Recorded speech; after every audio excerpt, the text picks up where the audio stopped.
Go for it. All right. All right, hello. Today we'll be discussing about school funding and whether government should support it or taxpayers. Education is the standpoint of society that affects the way people learn on a daily basis. Although people don't pay attention to the funding and the background for what is at stake in schools all around the world, the big question that needs to be reassured is, should the government or everyday taxpayers be the ones supporting this issue on school funding? This problem will be augmented immediately.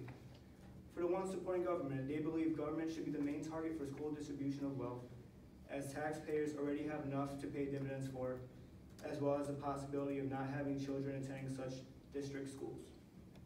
For the side of the taxpayers, they believe it's responsible as on the profit of schools, as a huge variety of selection like charter and magnet schools makes for the widespread of homeowners and complete control and not the government. First, we will have Carla come up with her side on why government should be school funding.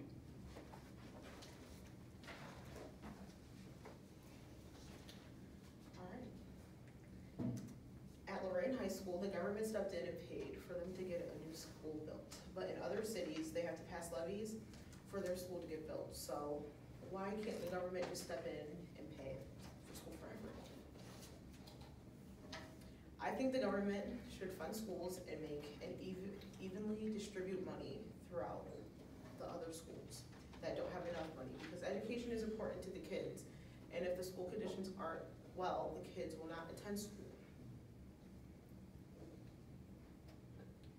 Also, the government should pay for new schools because some of the residents who live in that city don't have kids going to school, or they're homeschooled, or they're just grandparents. 23 states send more money to their students, to the wealthiest districts. Only 1/5 of the states send money to the neediest schools. The minority students are disappointingly impacted as white students attend lower income schools by 18% of the time, varies. 60% of the time, African and Hispanic students attend low income schools.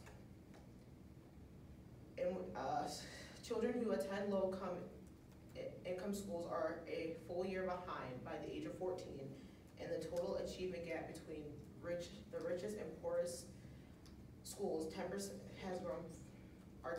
and has grown by 30 to 40% in 25 years. Thank you. All right, thank you, Carla, for telling us about why education is important for the kids. To furthermore with Tricia, we'll talk about how these conditions have become the most valuable thing to worry about from the government.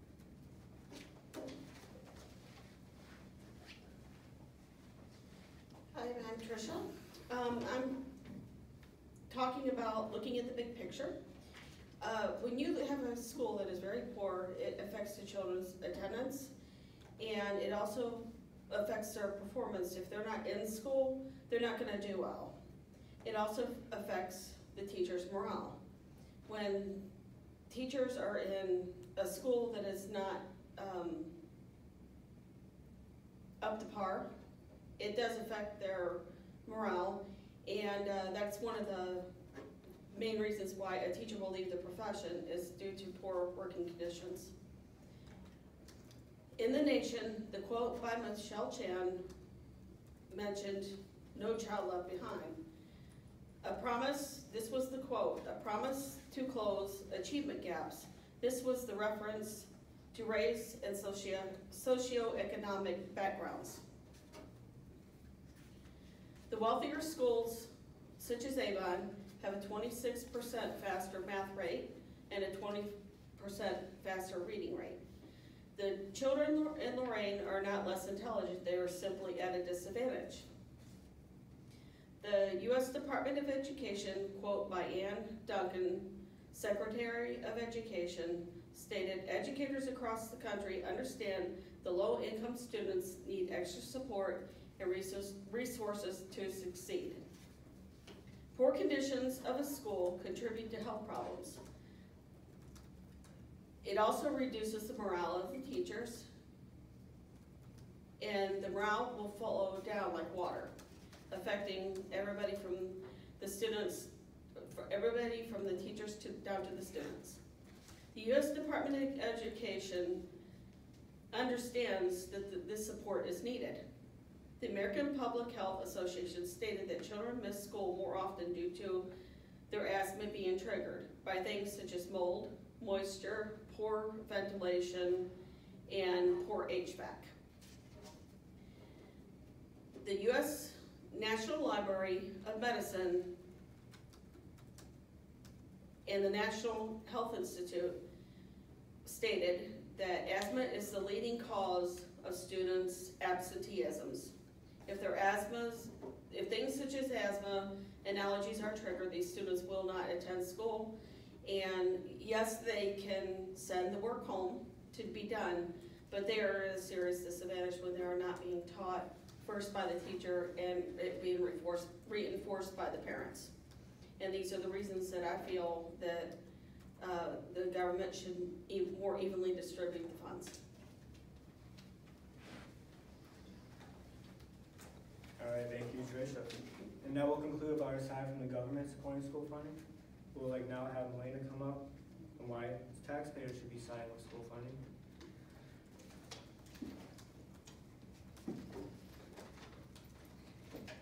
So I believe when comparing the degree between magnet, charter, public, and private schools, it makes it a lot easier to lay out the reasons as to why taxpayers should be the ones distributing their money for funding schools. And according to the Advocates Understanding State Funding website, school district tax rate is basically determined by calculating the district or the total assessed valuation of each district, which basically means that the money required is to be generated divided by local tax base and population too. And school district tax rates also have a maximum number that can't be exceeded. So if you live in two cities right next to each other, one may be higher than the other, but throughout the whole state there is a law that you cannot exceed a specific number, which helps with paying too much money overall when deciding where you want to live based on where you want to send your kids to school or for a job. And funds sent to the school through taxation are based off of different reasons, such as enrollment, education programs, or different activities offered to the students that attend these schools. And with that being said, I'm now going to cover each of the schools, and I'm going to start off with the magnet schools. And this is where the schools are funded just like public schools and charter schools. Actually, it's just through taxes, so there's no tuition required. And then much like charter schools, magnet and charter both have lottery over exams. For example, at mags you have to take a pre-exam before you get accepted to be able to attend there. And the curriculum at these two schools are usually focused on STEM, arts, and world language, whereas private and public schools, it just differs based on where you are, I guess, and if it's a private all-girls school or a certain religion, like a Catholic school. And then much like magnet schools, charter schools also, oh wait, I already said that, I'm so sorry. Also have the specific requirements that are like.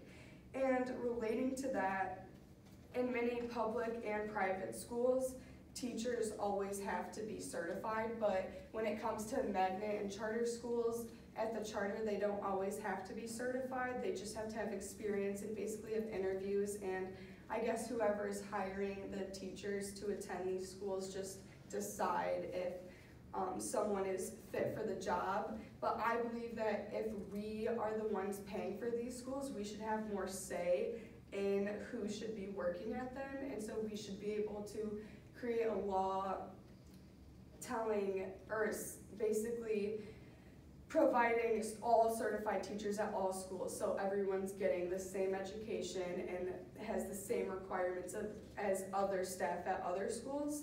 And lastly, I just wanted to share my opinion that no matter what, you always have to pay for school, no matter if it's through tuition for private schools or if it's paying through taxes for public schools. So I think that it makes sense for us all just to pay an even amount for all of the schools if we're all attending these schools. And that way, if you want to send your child to a private school, but say you can't afford it due to tuition, then it'll be a lot easier to get the education you want if it's based off of sports or activities that they provide at the specific school. Then you don't have to worry about tuition because you're already paying for it along with everybody else. Yeah, thank you. All right, thank you, Milena. And that will wrap up the debate between government side and taxpayers on why school funding should be made. In conclusion, the debate about the war between who should pay for the money supply in schools will never end. Too many detailed arguments can be made from whether government or taxpayers should be in control. The idea of increase of taxes on homeowners to representation of public and private schools all provide good content of their side on this a hot topic in today's society. This issue needs to be carried on from this debate to actual other institutions where the problem can be solved in a timely manner. Some might say the government is acting childish for not in full support of siding with education. In contrast to taxpayers not willing to pay more for their children to educate themselves into a better environment. Thank you for this time and hope much dilemma can be solved from what was said today.